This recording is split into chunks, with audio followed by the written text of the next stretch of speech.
June 28, 2025. Last night, just before midnight, Republicans released their new version of the Omnibus Reconciliation Bill. It's a sign of just how unpopular this bill is that they released the new version just before midnight on a Friday night, a time that is the graveyard of news stories.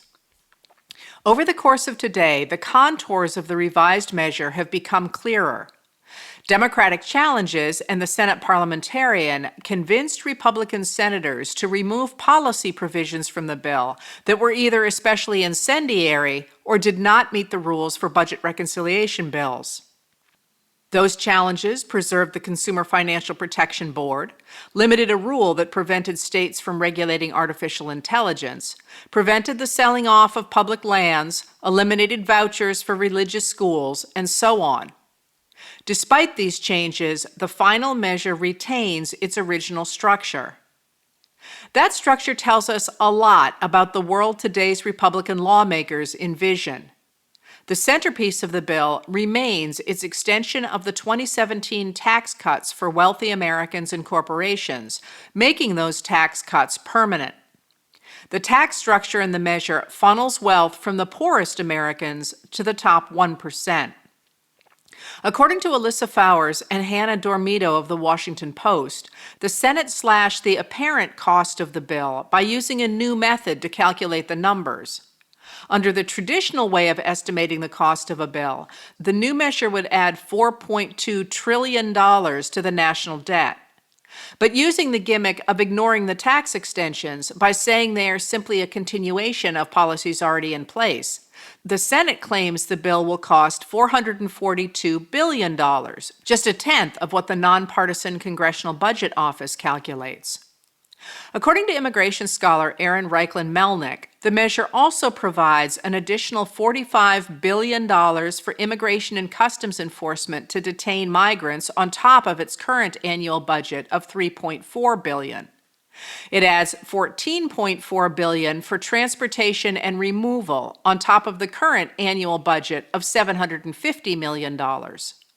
It also adds $8 billion for new ICE hires and retention. Reichlin-Melnick notes that this budget will give ICE more money for detention than it gives the entire U.S. Bureau of Prisons. The Department of Homeland Security reflected the heart of this budget today when it posted on social media an image of 4 alligators wearing ice hats, an apparent reference to the construction of a migrant detention facility in the Everglades in Florida, with the comment, "Coming soon." To offset some of the tax cuts in the measure, the Senate bill cuts $930 billion out of Medicaid, more than the House bill cut, and according to Ron Wyden, a Democrat of Oregon, makes additional cuts to Medicare and the Affordable Care Act. The nonpartisan Congressional Budget Office estimates the measure will cause 11.8 million Americans to become uninsured, almost a million more than would have lost health insurance under the House version. In Politico today, Meredith Lee Hill reported that every major health system in Louisiana is warning House Speaker Mike Johnson, a Republican of Louisiana, and the rest of the state's congressional delegation that the Senate Republicans' planned Medicaid cuts would be historic in their devastation. The Senate's revised measure will hurt health care and undermine the state's budget, they wrote. But these economic consequences pale in comparison to the harm that will be caused to residents across the state, regardless of insurance status, who will no longer be able to get the care that they need. Tonight, 51 senators voted to advance the bill, with 49 opposing it. Republicans Tom Tillis of North Carolina and Rand Paul of Kentucky voted with the Democrats to stop the bill from moving forward. Tillis has been clear that he could not support the bill's cuts to Medicaid. Immediately, Trump said he would back a primary challenger to Tillis, saying he would be looking for someone who will properly represent the great people of North Carolina. After forcing changes to the measure through challenges accepted by the Senate parliamentarian, Democrats tonight called out Republicans for releasing the new bill in the middle of last night and then trying to call a vote on it in the middle of tonight. They are demanding that the entire 940-page bill be read on the Senate floor. As the Republican attempt to hide the budget reconciliation bill suggests, it is enormously unpopular. In 1890, the Republicans forced through Congress a similarly unpopular measure, the McKinley tariff, the law President Donald Trump has spoken of as a model for his economic policies.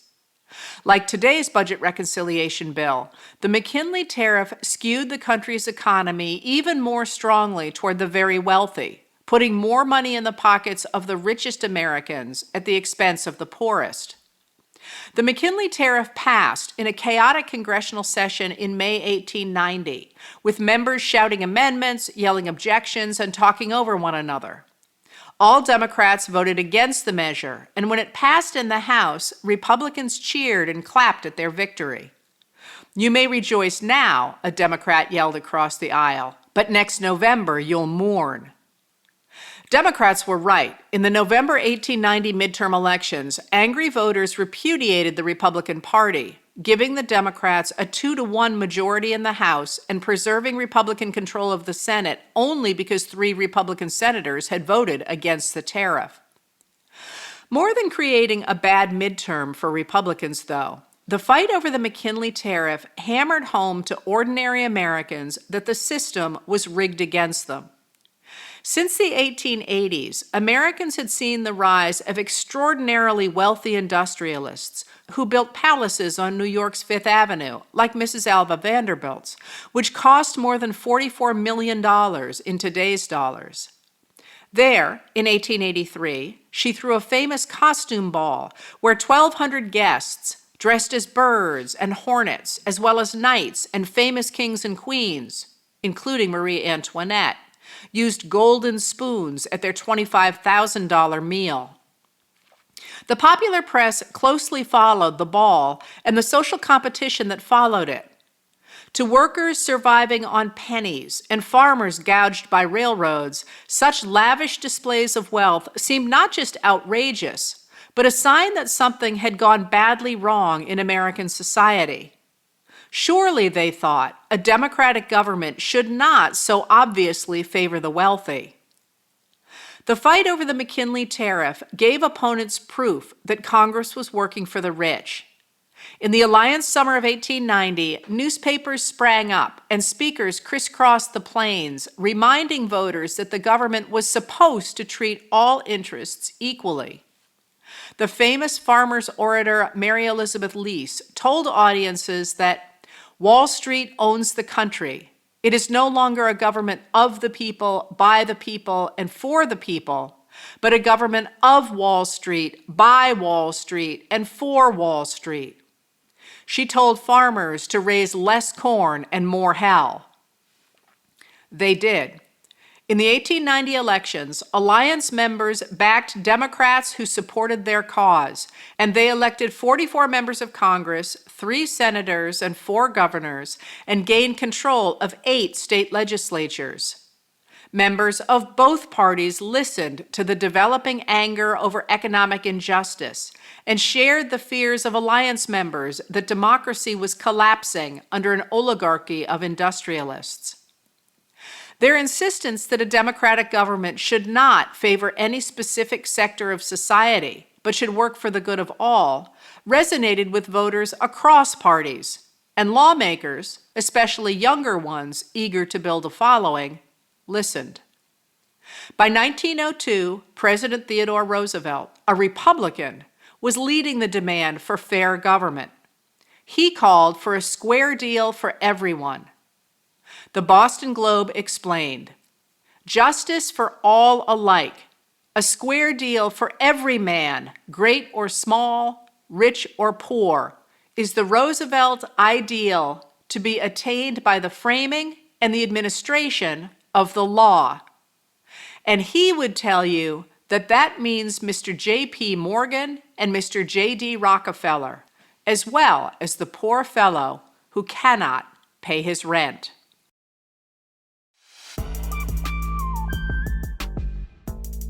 Letters from an American was written and read by Heather Cox Richardson. It was produced at Soundscape Productions, Dedham, Massachusetts. Recorded with music composed by Michael Moss.